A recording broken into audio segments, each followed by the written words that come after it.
دوستان ما آمدم با پست سوم محصول سوم و از خرید این محصول ما ضمانت مدام پشیمون نمیشه.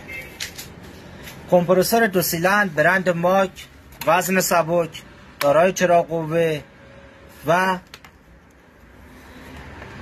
با فندک و سر باتری باد میشه. این محصول 12 ولت 1200 وات 12 تا 15 دقیقه میتونه باش کار کنه. این محصول 150 به 30 فشارشه، در دقیقه 85 لیتر سرعتشه.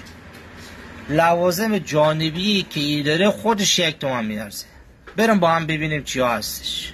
لوازم جانبی شامل گیر سوسماری، شلنگ باد، 2 سو 4 سو، دنباریک، تیغ کاتر، آچارا و چسبش هستش. در خدمتتون هستیم. برای استعلام قیمت کلمه قیمت کامنت کن.